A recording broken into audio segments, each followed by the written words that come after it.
بیوی سے ہم بستری کرنے کا طریقہ کیا ہے؟ ہم بستری کے وقت کون سے کام کرنا حرام ہے؟ بیوی سے ہم بستری سے پہلے یہ 3 چیزیں کھا لو، مردانہ کمزوری ختم ہو جائے گی اور ٹائمنگ میں بھی اضافہ ہوگا۔ وہ 3 چیزیں یہ ہیں: نمبر 1، بسم اللہ الرحمن الرحیم، السلام علیکم ورحمۃ اللہ۔ محترم ناظرین، زنا یعنی کسی اجنبی عورت سے غلط طریقے سے خواہش پوری کرنا نہایت قبیح اور برا کام ہے۔ اس کا شمار کبیرہ گناہ میں ہوتا ہے۔ قرآن کریم اور حدیث پاک دونوں میں اس کی برائی بیان کی گئی ہے۔ زنا کرنے سے آدمی دنیا میں بھی ذلیل و خوار ہوتا ہے اور مختلف وباؤں اور آفتوں میں بھی پھنستا ہے۔ اگر اسلامی سلطنت نافذ ہو تو غیر شادی شدہ کو 100 کوڑے اور شادی شدہ کو سنگسار کیا جاتا ہے، اور وہ بھی مجمع عام کے سامنے،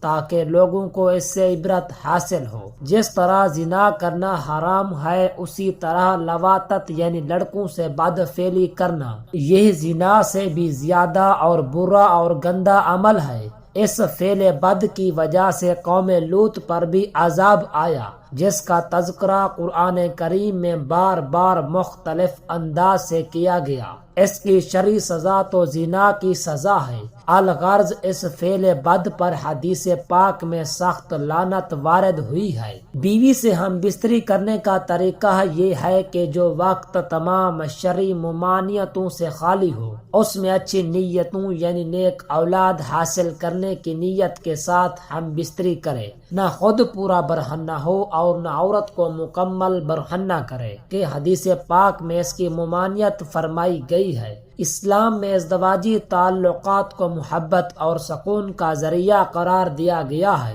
لیکن ان تعلقات کے لیے کچھ حدود بھی مقرر ہیں۔ حیا اور فطری طریقوں کی پابندی ازدواجی زندگی کو برکت اور پاکیزگی عطا کرتی ہے۔ غیر شرعی اور حرام طریقے نہ صرف گناہ کا باعث بنتے ہیں بلکہ تعلقات میں بے سکونی پیدا کر سکتے ہیں۔ شادی شدہ جوڑوں کو چاہیے کہ وہ ان حدود کا احترام کریں اور اپنے رشتے کو اللہ تعالی کی رضا کے مطابق مضبوط بنائیں۔ محترم ناظرین، خاوند اور بیوی سے متعلق کچھ معلومات آپ کے سامنے پیش کرنے جا رہا ہوں۔ محترم ناظرین، آپ سے بیوی کے تعلقات میں کچھ ایسے ایمان ہیں جن کو ہم معمولی سمجھتے ہیں، جو شریعت میں سنگین جرم ہے۔ کبھی کبھار لگتا ہے یہ بے حیائی کی باتیں ہیں، لیکن یہ بے حیائی نہیں ہے بلکہ یہ شریعت کا علم ہے، جس کا ہمیں پتہ اور معلوم ہونا چاہیے کہ ہم بستری کس طرح کی جائے۔ مباشرت کے وقت عورت کے پستان چوسنے یا چومنے میں کوئی حرج نہیں،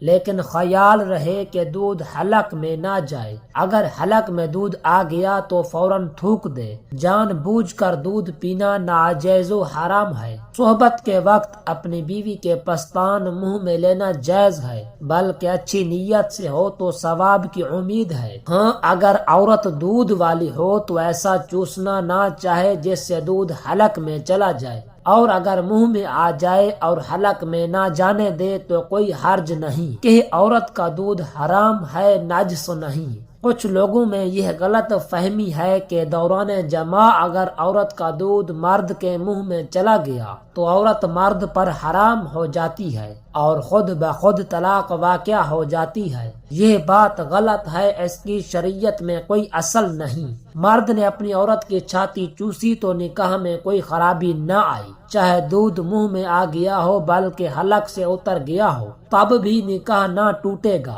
لیکن حلق میں جان بوجھ کر لینا جائز نہیں۔ ازدواجی زندگی صرف ایک سماجی بندھن نہیں بلکہ یہ جذبات، محبت اور قربت کا حسین امتزاج ہے۔ میاں بیوی کے درمیان جسمانی قربت نہ صرف جذباتی تعلق کو مضبوط کرتی ہے بلکہ صحت کے لیے بھی بے شمار فوائد رکھتی ہے۔ حضرت ابو ہریرہ رضی اللہ تعالی عنہ سے روایت ہے کہ رسول اللہ صلی اللہ علیہ وسلم نے ارشاد فرمایا، جو شخص حیضہ عورت یا عورت کی پچھلی شرمگاہ میں جمع کرے، اس نے اس چیز سے کفر کیا جو محمد صلی اللہ علیہ وسلم پر اتاری گئی۔ ایک اور حدیث میں ہے کہ حضرت معاذ رضی اللہ تعالی عنہ نے عرض کی، یا رسول اللہ صلی اللہ علیہ وسلم، میری عورت جب حیضہ ہو تو اس وقت میرے لیے کیا جائز ہے؟ تو آپ صلی اللہ علیہ وسلم نے فرمایا، ناف کے اوپر یعنی ناف کے اوپر سے عورت سے نفع کرنا جائز ہے۔ ہم بستری کن جگہوں پر حرام ہے؟ بیوی سے ہم بستری کے بارے میں یہ ایسے سوال ہیں جو سب سے زیادہ پوچھے جاتے ہیں، کیونکہ بہت سے لوگ اس بارے میں سوال کرتے ہیں۔ کچھ لوگ اپنی بیوی سے ہر روز ہم بستری کرتے ہیں، کچھ لوگ ہفتے میں ایک بار ہم بستری کرتے ہیں، اور کچھ لوگ ڈر کے مارے مہینے میں ایک بار ہی ہم بستری کرتے ہیں۔ یہ ساری صورتیں نقصان دہ ہیں۔ اب صحیح صورت کیا ہے، یہ جاننے سے پہلے ہم بستری سے متعلق کچھ مفید معلومات آپ کے سامنے پیش کرنے جا رہا ہوں۔ اس کے بعد انشاءاللہ تعالی بتایا جائے گا کہ کتنے دنوں بعد شرعی حق ادا کیا جائے۔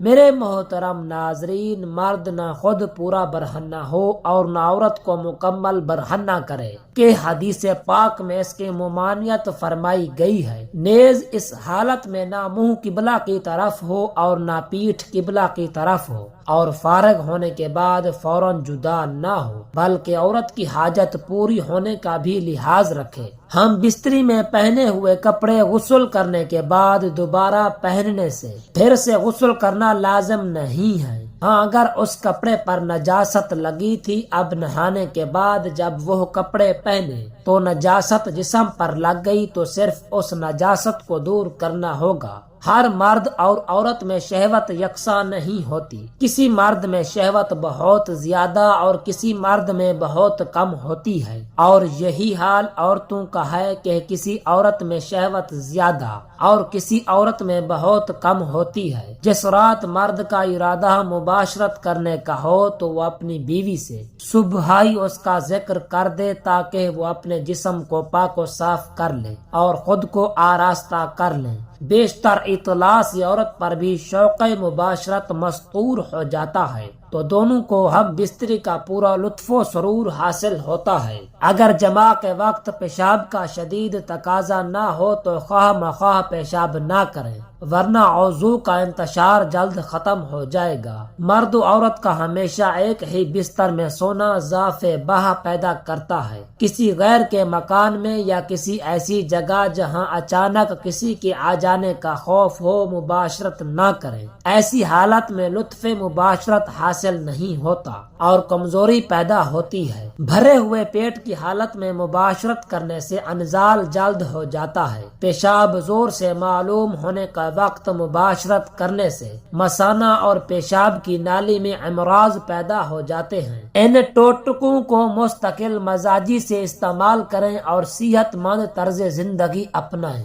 نمبر 1، ایک چائے کا چمچ دار چینی کا پاؤڈر لیں اور اس میں 2 چمچ خالص شہد مکس کریں۔ اسے روزانہ صبح خالی پیٹ کھائیں، یہ نفس کو مضبوط کرنے میں مددگار ہے۔ نمبر 2، 3 سے 4 لونگ لیں اور 1 کپ نیم گرم دودھ میں ڈال کر ابال لیں۔ اسے سونے سے پہلے پئیں، یہ طاقت اور توانائی کو فوراً بحال کرتا ہے۔ نمبر 3، 5 کھجوریں لیں، اس کے بیج نکال کر انہیں 1 چمچ دیسی گھی میں بھون لیں۔ روزانہ نہار منہ کھائیں، یہ نسخہ نفس کو سخت کرنے اور توانائی بڑھانے کے لیے بہت مؤثر ہے۔ بچوں کو جوانی اور ان کی صحت کا سب سے بڑا فریضہ ان کے والدین اور گھر کے بڑوں پر عائد ہوتا ہے۔ انہیں چاہیے کہ نو عمر بچہ کی ہر حالت اور ادا پر نظر رکھیں اور بڑی حکمت اور دانائی سے اس کو غلط چیزوں سے روکیں۔ اس کے جذبات اور عمر کی رعایت کرتے ہوئے اچھے واقعات بیان کیے جائیں